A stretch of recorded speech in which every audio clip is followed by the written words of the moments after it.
Have you ever wondered why a single bite of a really simple, unassuming dish can just instantly transport you entirely back to your childhood kitchen? Oh, absolutely. It's wild. Right. Or like why the sudden smell of baking bread escaping from a bakery window can completely rewire your mood, pulling you out of a terrible day and making everything feel briefly okay. Well, I mean, it is profound and almost jarring experience when you really stop to think about it.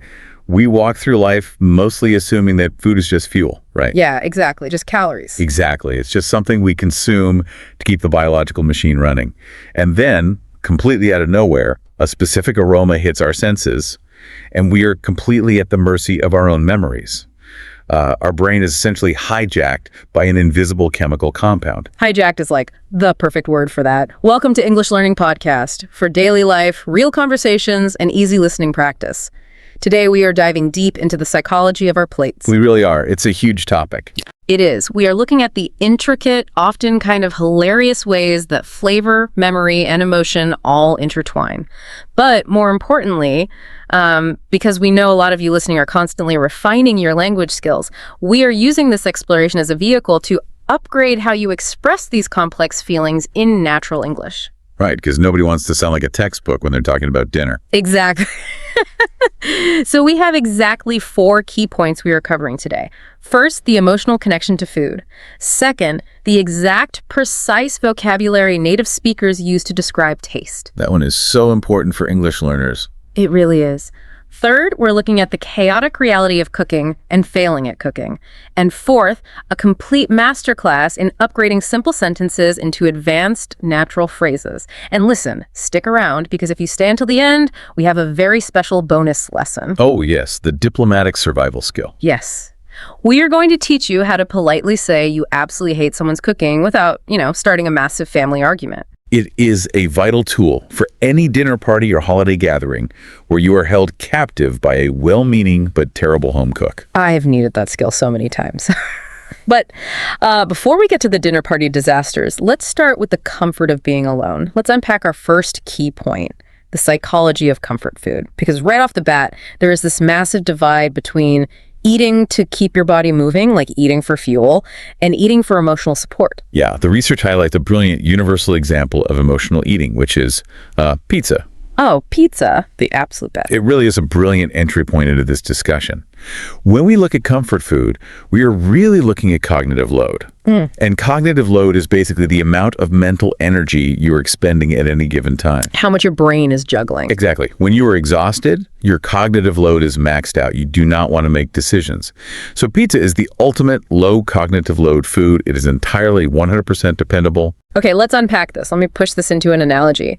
If we are looking at food through the lens of a garage, pizza is that incredibly reliable utility vehicle, right? Oh, I like that. It doesn't ask any questions. You don't have to dress up for it. You don't even need silverware. You have a bad day. The pizza arrives and absorbs your sorrow.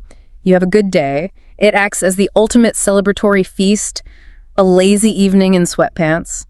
The pizza completely understands the assignment. It truly understands the assignment. It's an emotional support system delivered in a cardboard box. That is exactly what it is. And that utility vehicle analogy is incredibly accurate, especially from a psychological standpoint. Pizza meets you exactly where you are. It requires zero emotional or physical preparation. But let's contrast that highly accessible delivery-based comfort with a different kind of emotional dish that requires just a little bit more investment. Macaroni and cheese. Ah, mac and cheese. Okay, so if pizza is the dependable utility vehicle that gets you from point A to point B when you're exhausted, is mac and cheese more like a warm hug? Or maybe like a vintage car? A vintage car is perfect. Like, it requires a little more maintenance. You actually have to turn on the oven and bake it. But the ride is entirely nostalgic. Right. The nostalgia factor of macaroni and cheese is off the charts. It represents home, family dinners, and those quiet, insulated winter evenings. And from a biological perspective, there is an actual reason dairy and carbohydrates act as such powerful comfort agents. Wait, really? There's biology behind this? Oh, absolutely. Cheese contains casein, which is a dairy protein that, during digestion, releases these things called casomorphins. These are compounds that mildly trigger the brain's dopamine receptors, offering a subtle, soothing effect. Wow. Yeah. So you combine that with the serotonin boost from the carbohydrates in the pasta, and you essentially have a biochemical warm hug. A biochemical warm hug. That makes so much sense. You are literally self-medicating with dairy. You really are. But the true pinnacle of this dish, and I mean anyone who makes this at home knows this to be a universal truth, is when it is baked in the oven and it develops that golden crispy layer on top. Oh, the Maillard reaction. That is the chemical process where amino acids and reducing sugars react under heat to create that browned, complex, crispy crust. It changes the entire texture and flavor profile of the dish. And it isn't just the texture of that crispy layer, right? Yeah. It is the smell, the aroma that fills the kitchen when that cheese begins to bubble. It's magnetic. It is. It is the kind of smell that makes everyone in the house suddenly wander into the kitchen, pretending they're just checking their phone or getting a glass of water. When in reality, they are completely hypnotized by the oven. Exactly. Right. Which perfectly bridges us to another childhood universality, which is the grandmother's soup. This is perhaps one of the most beautiful psychological observations we found in the source materials. The memory of a grandmother's soup isn't usually about culinary complexity. In fact, it is usually explicitly described as rustic, simple, and straightforward. Right. It's not fancy. No, not at all. The profound comfort comes from the entire environmental context, and there is a specific shared ritual. The bowl is always, without fail, served far too hot. The grandmother places it down and issues the universal warning, wait, don't eat yet, it's boiling. And what does every single child do? They immediately test the danger. Naturally. For science, you blow on it for maybe a quarter of a second, take a massive spoonful, and instantly burn the entire roof of your mouth. It is like a universal rule of human development. If you are told a soup is hot, you must immediately confirm the danger yourself. It is the primal impulse of curiosity overcoming logic. But underneath that funny, kind of painful memory is a profound feeling of being taken care of. The food feels incredibly safe. Safe? How so? Well, evolutionarily speaking, hot food signals safety. Cooking kills pathogens. So a hot bowl of soup tells our primal brain that we are in a secure environment, free from immediate survival threats. That's fascinating. I want to circle back to something you said earlier, though, about the brain being hijacked by a chemical compound when we smell something. Why is smell so much more powerful at triggering these deep emotional memories than, say, seeing a picture of the soup? It all comes down to the neuroanatomy of the brain. The way our senses are wired is incredible. When you see something, hear something, or touch something, that sensory information goes to a part of the brain called the thalamus. Okay, the thalamus. Right. Think of the thalamus as the brain's switchboard operator. It receives the signal and says, okay, visual information, I'll send you over to the visual cortex. Auditory information, you go to the auditory cortex. It is a highly filtered, highly logical process. So the switchboard operator is managing all the traffic for our eyes and ears. Exactly. But smell is the VIP that completely bypasses the switchboard. When you inhale the scent of baking bread or simmering soup, those odor molecules hit your olfactory bulb, which is directly physically wired to the amygdala and the hippocampus. And those are the emotion and memory centers of the brain, right? Precisely. The amygdala processes emotion, and the hippocampus is essentially the brain's filing cabinet for long-term memories. Because smell routes directly to these two areas without going through the logical switchboard of the thalamus first. The emotional reaction hits you before you even consciously realize what you are smelling. Wow. Yeah, you literally feel the comfort of your grandmother's kitchen before your brain even articulates the word soup. That is absolutely incredible. Your brain is basically prioritizing the emotion of the smell over the logic of the smell. And I guess this directly influences what we choose to eat on a daily basis. When you are emotionally exhausted, you do not want fancy restaurant-style food. You don't want a massive, pristine white plate with a microscopic, artfully placed piece of parsley in the center. No, not at all. You might intellectually respect the culinary art of a Michelin-starred dish, but it isn't what your amygdala craves when you are tired. You want warm, easy food. Soup, rice, pasta. Food that you can eat while wearing sweatpants. Exactly. Because, quite frankly, comfortable clothes are a mandatory ingredient for emotional eating. You cannot truly experience comfort food while wearing a tight belt or a formal suit. Okay, here is where we need to bridge this amazing psychological science into practical language for our listeners.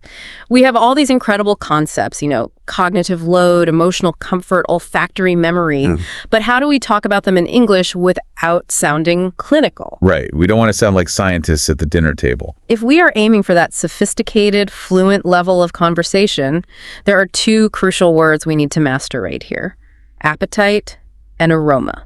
Let's start by unpacking appetite. Notice how native speakers use this word. Appetite is the desire to eat, but it is entirely distinct from hunger. Oh, that's a good point. Hunger is a biological necessity, right? Right. Your stomach is empty, your blood sugar is low, you physically need calories. But appetite is the psychological pull toward food. You can be entirely full from a heavy dinner, completely lacking hunger, but when the dessert menu arrives, you suddenly have an appetite for chocolate. That is a crucial distinction. Hunger is the body talking, but appetite is the brain talking. Yes, exactly. So in a natural conversation, you might hear someone say, "I had a very light breakfast today, so my appetite is very serious right now." I love the phrasing of a serious appetite. It gives so much more character to your state of mind than just saying, "I am very hungry." It frames your desire for food as an event. It absolutely does. It shows a command of the language that goes beyond basic survival vocabulary. You aren't just requesting fuel, you are describing a state of being. Okay, so I want you, the listener, to practice this with us right now. Speak aloud wherever you are. Let's do a quick pause and repeat practice. Repeat after me. I have a serious appetite right now. Great. And the second word in this pair is aroma. And this is where we get into the nuances of positive versus negative vocabulary. Aroma means a pleasant smell, specifically and almost exclusively used for food, coffee, spices, or baking. Let me push back on that for a second to clarify. Could I say, the aroma of my wet dog after a walk in the rain? You absolutely could not. Or rather, if you did, native speakers would assume you were being highly sarcastic. Aroma is inherently positive, inviting, and warm. You have the smell of a wet dog, the odor of garbage, the scent of a perfume, but you have the aroma of fresh coffee. Okay, so it is reserved for the VIP smells that go straight to the amygdala. Exactly. When you want to describe that magnetic pull from the kitchen, you don't say the smell of the mac and cheese. You elevate it. You say the aroma of baked mac and cheese is filling the kitchen. It immediately paints a cozier, more sophisticated picture in the listener's mind. All right, listeners, let's practice this one too. Say this out loud. The aroma of fresh coffee fills the room. Excellent. So we know why food makes us emotional and how smell draws us into the kitchen, but what happens when the flavor kicks back? Next, we're diving into the dangerous world of spices and the exact words natives use to describe them. It is a fascinating pivot for sure. If comfort food is about reducing cognitive load, spicy food is about commanding your absolute undivided attention. It really is. The research outlines this incredible dichotomy between foods that calm you down and foods that aggressively wake you up. And spicy food is firmly in the latter category. There is a distinct psychological arc to eating spicy food that is universally recognized. It is often referred to as spice teaching humility. Spice teaching humility. That phrase is so painfully accurate. Because we have all lived through this exact arc. You sit down at an authentic restaurant, maybe Thai or Indian or Mexican, and the food arrives. For the first 5 minutes, you are incredibly confident. You take a few bites, the flavor is amazing, and you think, I can handle this. This is nothing. My tolerance is elite. And then the arc shifts. It's just hard because of the specific mechanism of capsaicin, which is the active component in chili peppers. Capsaicin doesn't actually burn you. Instead, it tricks the TRPV1 receptors in your mouth, which are the receptors designed to detect actual physical heat, like a boiling liquid, into sending a distress signal to your brain. Your brain genuinely believes your mouth is on fire. So your brain literally hits the panic button. You become very, very quiet. The heat builds exponentially. The realization of your mistake sets in, and you find yourself staring blankly at the wall, internally questioning every life choice that led you to this moment. You are sweating, your nose is running, and you wonder why you were so arrogant just moments ago. And this raises a really fascinating question. If the brain perceives capsaicin as actual physical danger and pain, why do humans actively seek it out? Why do we voluntarily subject ourselves to this humility? Yes. If it is literally triggering a pain receptor, why aren't we running away from it? Well, the leading psychological theory for this is called benign masochism, the concept developed by a psychologist named Paul Rozin. When your brain registers the fire from the capsaicin, it triggers a rush of endorphins, the body's natural painkillers, and dopamine to cope with the trauma. Oh, wow. But because there is no actual tissue damage, because the danger is an illusion, you get to ride the euphoric high of the endorphins without any real physical consequence. You're playing a safe game of chicken with your own nervous system. That is wild. We are essentially hacking our own pain receptors for a dopamine hit. It is the culinary equivalent of riding a roller coaster. You feel the thrill of danger, but you know you were safely strapped into the seat. Exactly. It's safe fear. But capsaicin isn't the only way food creates a sensory thrill. There's another kind of culinary tension that relies not on chemical receptors, but on thermodynamics. Thermodynamics? Yeah, the balance of hot and cold in desserts. Oh, this is the ultimate luxury. The specific example that always comes to mind is the warm, freshly baked, almost gooey chocolate brownie served with a scoop of freezing cold vanilla ice cream melting perfectly over the top. That combination is a masterclass in sensory contrast. But the literature points out a very delicate balance here. While that sweetness and temperature contrast is wonderful, there's a phenomenon known as sensory-specific satiety. This means that as you eat a specific flavor, particularly something intensely sweet and rich, your pleasure from it diminishes rapidly. Wait, isn't that just a sugar crash? Like your blood sugar spikes and then drops, making you feel exhausted? No, actually, a sugar crash happens later, once the food is digested and insulin is released. Sensory-specific satiety happens while you are eating. It is palate fatigue. The first bite of that warm brownie and cold ice cream is a revelation. The 10th bite feels like a chore. The intense sweetness becomes heavy, almost exhausting to the palate. Your brain simply gets bored of the flavor profile. That makes total sense. You don't want to feel fatigued by your dessert. That is why having just a sliver of something sweet, maybe a small pastry or a square of dark chocolate, paired with a hot, bitter cup of tea or coffee, is often described as the perfect lifestyle plan. The bitterness of the coffee resets the palate, cutting through the heavy sweetness, preventing that sensory fatigue. It is all about balance. And this brings us to a major linguistic hurdle for English learners when they're trying to describe these different non-sweet flavor profiles.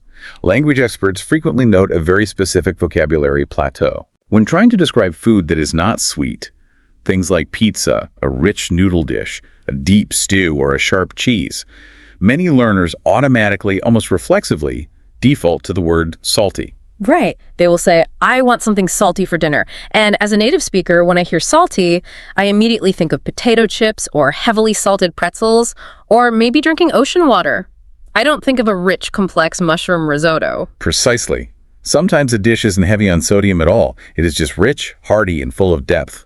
The word salty entirely misses the complexity of the flavor. The word you actually need here, the word that elevates your vocabulary from basic to sophisticated, is savory. Let's really drill down into savory, because historically, the English language actually struggled to define this flavor. For a long time, we just had sweet, salty, sour, and bitter. But savory captures that deep, fulfilling, often meaty or earthy flavor. A great way to understand savory is through the concept of umami, which is the scientific term for this taste receptor. It was identified by a Japanese chemist named Kikunae Ikeda in the early 20th century. He realized that the rich flavor in seaweed broth wasn't salty, sweet, sour, or bitter. It was the taste of glutamates. Glutamates, okay. Yeah. Savory is the everyday English word we use to describe this umami experience. It is food that is satisfying, usually hot, spiced, or salted, but crucially, completely devoid of sweetness. A perfectly roasted chicken is savory. A rich tomato sauce is savory. So if I am sitting on the couch on a Friday night and I say, I really want something savory, I am communicating that I want a real meal. I don't want a candy bar, and I don't just want a bag of salty potato chips. I want substance. Exactly. It communicates depth of craving. Now, speaking of cravings, if you are craving more English practice and you are enjoying this deep dive, please take a second right now to like, share, and subscribe. It really helps support your English journey, and it lets us keep making these lessons for you. Yes, please do. All right, so let's do an interactive practice with this word. Let's create a mental scenario for you listening right now to lock this in. We're going to do a quick role play. Imagine you are at a cafe mid-afternoon. The waiter asks if you would prefer to look at the pastry menu or the sandwich menu. In your head, you are trying to decide between a sugary fruit tart and a warm toasted ham and cheese croissant. The internal debate you are having is, am I on team sweet or am I on team savory today? I am almost always on Team Savory. I will take the ham and cheese croissant every single time. Oh, me too. Absolutely. Listener, I want you to answer out loud right now. Say, I prefer something savory today. It is just a much more precise, elegant way to express your palate's desire. Now that we know how to describe the perfect meal, what happens when you step into the kitchen and everything goes wrong? We'll look at cooking disasters and the vocabulary of flavorless food right after this. Oh boy, the kitchen. It is a fascinating psychological arena. The sources we reviewed paint an incredibly vivid picture of the disconnect between expectation and reality. Yes, because the expectation of cooking is often highly cinematic.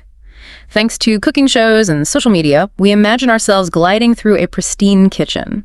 There is soft jazz playing in the background, the lighting is perfect, all of our ingredients are perfectly chopped and sitting in little glass bowls, a concept chefs call mise en place.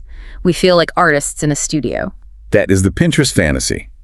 The reality, however, is an exercise in pure, unadulterated chaos. Complete chaos. It is you frantically opening every single cupboard while a pan is smoking on the stove, muttering angrily to yourself, "Where is the salt? I know I bought salt. Who moved the salt?"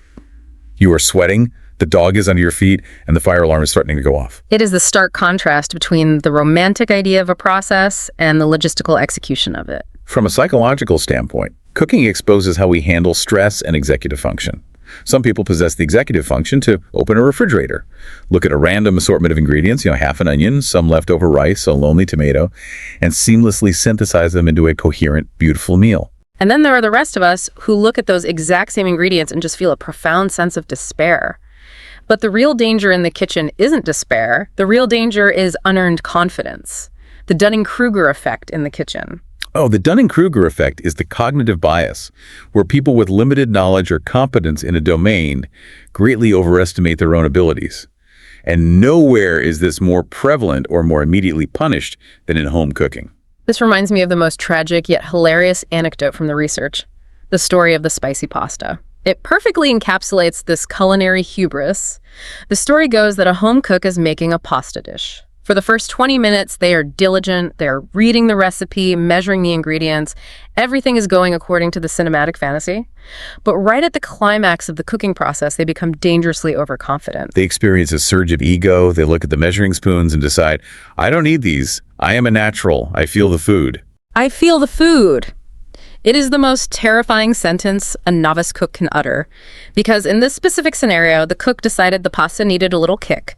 They grabbed the red chili flakes, they thought just a little more, but they didn't use a spoon. They just shook the container directly over the steaming pan, and their hand did not understand what a little meant. The lid slipped, or they just entirely misjudged the flow, and an avalanche of chili flakes went into the sauce. And as we established earlier with capsaicin, the food does not forgive. It fights back with absolute vengeance. The pasta became so aggressively, violently spicy that it crossed the line from a meal into a biological weapon. And the tragedy of the story is the resolution.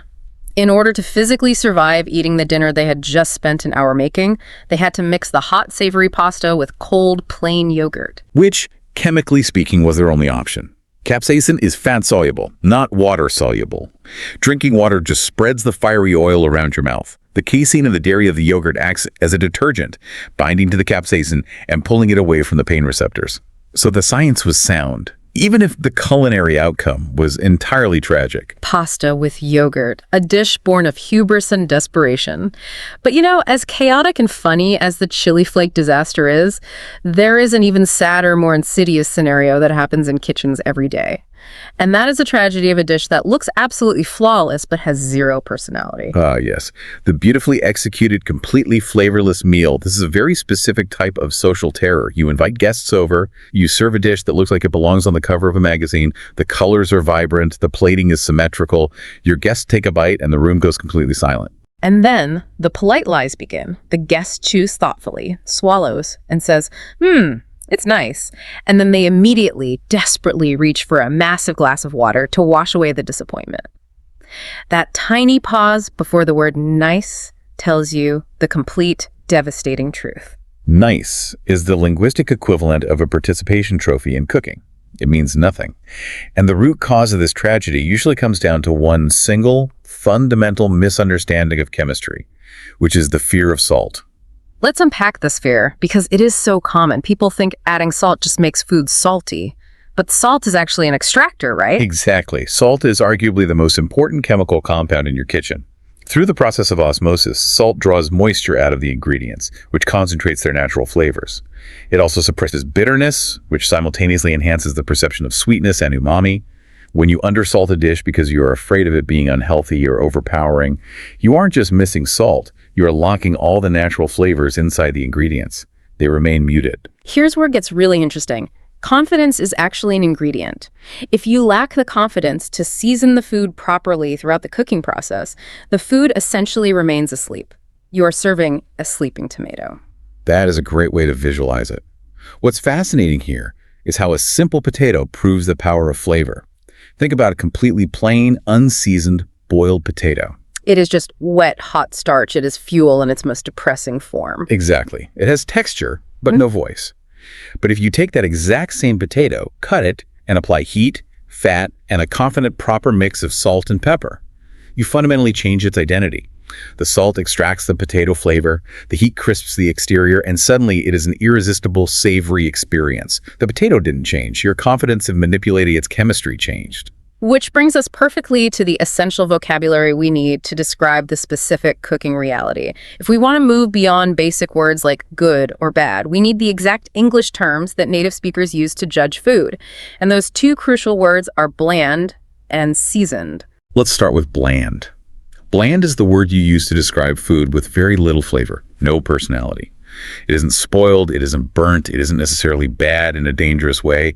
It is just empty. It lacks salt, it lacks spice, it lacks any compelling flavor profile.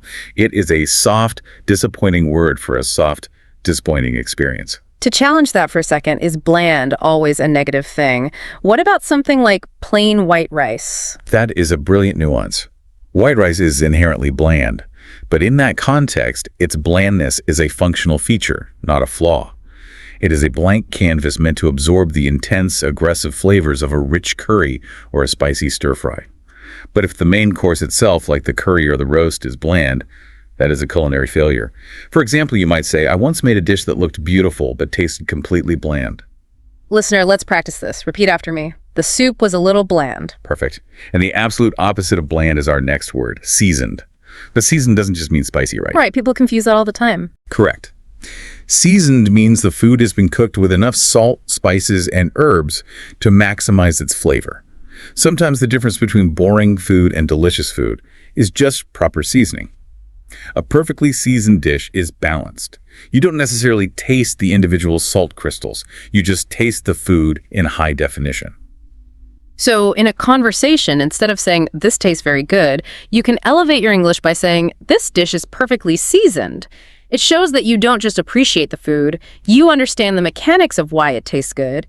You are giving a much higher compliment to the chef. It is the difference between a beginner's observation and a connoisseur's compliment. Listener, repeat this phrase. The chicken is perfectly seasoned. You've got it. So you now have the vocabulary, but do you have the natural flow? Next, we're going to completely upgrade your English, turning basic sentences into advanced native-level phrases. Which brings us to the most practical part of our discussion, the linguistic upgrade. Moving from simple B1 functional phrases to expressive, emotionally resonant B2 and C1 English. Because as we have established for the last 40 minutes, food is deeply emotional.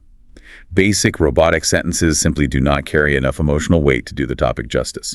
Let's act as language mechanics here and repair some common basic sentences that learners frequently use. Here is the first one, straight from our linguistic notes. A very common phrase is, this food is very tasty. Now, obviously, there is nothing grammatically wrong with that. A native speaker will completely understand you, but it feels a bit flat. It lacks flair.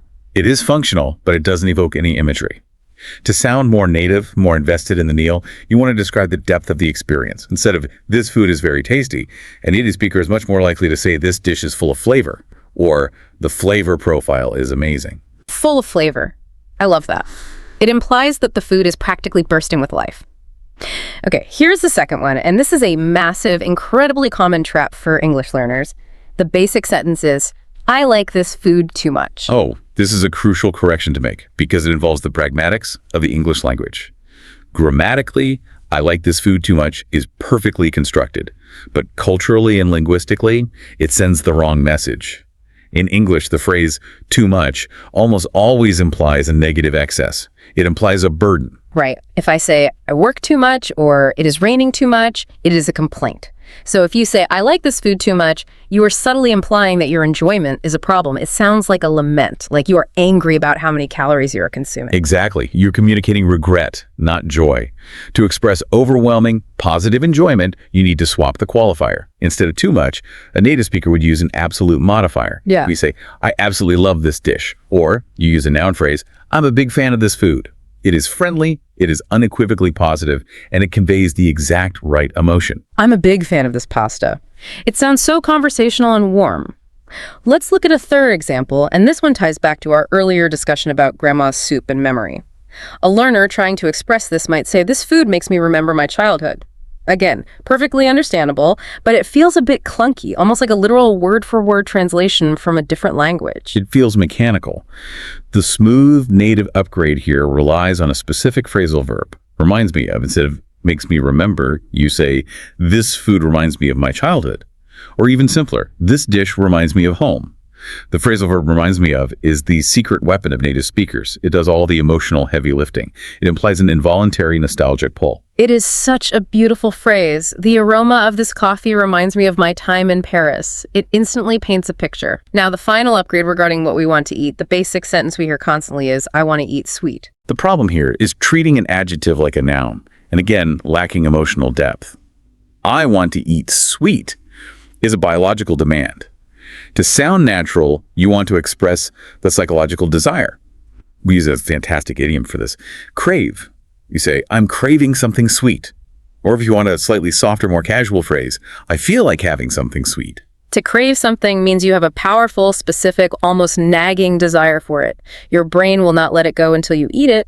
And all of these cravings, memories, and flavor profiles culminate in one overarching, sophisticated vocabulary word that ties the entire world of food together. Cuisine. Cuisine. It is a beautiful word, borrowed directly from French, of course. Let's define the scope of it. Cuisine is not just food. It is a specific style of cooking from a country, region, or culture. Right. You don't usually say the food of Italy in a formal setting. You say Italian cuisine.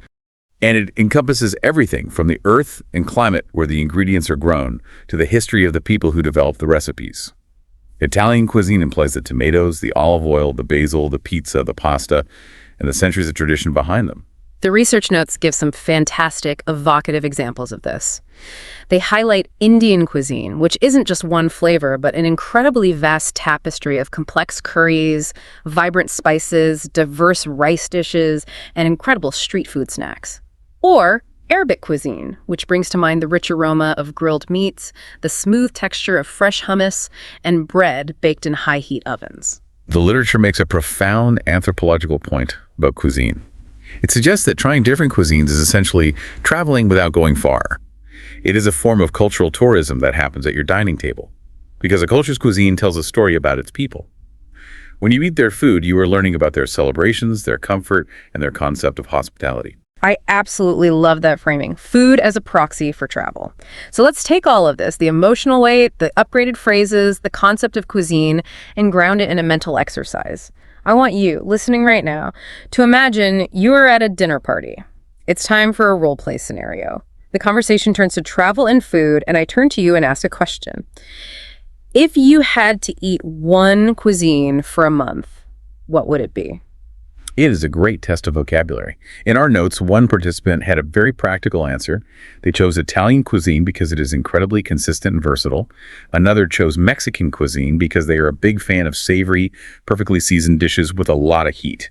So think about your answer. Answer me right now out loud. What is your go-to cuisine? The goal is to articulate those thoughts using phrases like I'm a big fan of, or I always crave, or the flavor profile is.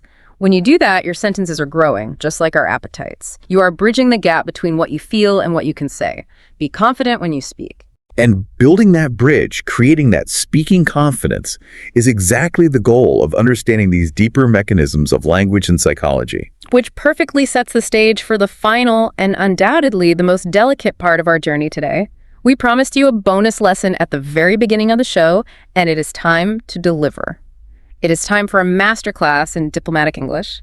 How do you politely, safely critique food without hurting feelings? Because, as the anthropology of food makes incredibly clear, people tie their personal identity to their cooking.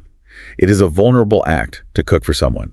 If you sit at a dinner table after someone has spent 3 hours in the kitchen and you say, "This food is bad," or "This food has no taste," you are not just criticizing the meal, you are rejecting their hospitality. You will genuinely start an unforgettable family argument that will be brought up at every holiday for the next decade. So we need absolute polite diplomacy. We need linguistic armor. If someone serves you a dish that is completely unseasoned, how do we navigate that? The golden rule of diplomatic critique is to shift the blame away from the chef and onto your own subjective palate. You never state a flaw as an objective fact. So instead of saying, "This food has no taste," you utilize one of our key vocabulary words and you add a crucial modifier. It's a little bland for me. Oh, that addition of "for me" is genius. It completely softens the blow. You aren't saying they failed at cooking. You are implying that your own taste buds are perhaps flawed or overly demanding. Exactly. It is a masterful use of linguistic mitigation. Another highly diplomatic phrase, if the food is lacking salt or spices, is to say, "I usually prefer food that is more seasoned." That is incredibly smooth. It sounds like a preference rather than a critique. You are just sharing a fun fact about your own palate. And what if the situation is dire? What if the food isn't just bland, but you fundamentally, intensely dislike the flavor profile? How do you escape eating it without being rude? The safest, most impenetrable sentence in the English language for this scenario is, "It's not really my taste." It's not really my taste. It is respectful, it is soft, and it is completely unarguable. They cannot tell you that it is your taste. It protects the peace at the dinner table while saving you from having to finish the plate. It is the ultimate social shield. Absolutely brilliant. You are officially armed and ready for any dinner party disaster. Let's take a quick moment to do a rapid review of the immense amount of vocabulary and concepts we unpacked today. We started with the psychology of appetite, the psychological desire to eat.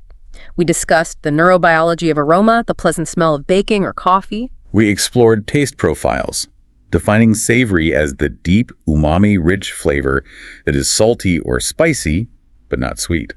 We contrasted a culinary failure that is bland, food with no personality, with a dish that is perfectly seasoned, cooked with enough salt and spices. We zoomed out to look at cuisine, the style of cooking from a specific culture. And we upgraded your fluency with idioms like craving something sweet and explaining how a specific aroma reminds me of my childhood. It is a comprehensive linguistic toolkit. You have expanded your vocabulary significantly today. And now we want to turn the microphone over to you. We want you to engage in the comments below. First, what topic should we cover next? Second, what new word did you learn today? And third, what idiom did you learn today? And as a special inside joke for everyone who stayed with us to the very end of this deep dive, referencing a participant in our research notes who loved eating Italian food, we want you to write the phrase, "I am consistent," in the comments. Yes, right. I am consistent in the comments, so we know you made it. And if you found value in this lesson, please remember to like, share, and subscribe. Also, do not forget that more podcasts are available on our channel. And check the description below. We have linked to further English learning articles, full-text transcripts, quizzes, and completely free email resources to keep your practice momentum going strong. We have covered a massive amount of ground today, but we want to leave you with one final provocative thought to mull over. Based on all the neurobiology and psychology we have explored, it raises a lingering question. The next time someone asks you about your absolute favorite food, don't just stop at giving them the name of the dish. Ask yourself, what memory is actually making it taste so good? Is it the seasoning, or is it the people you shared it with?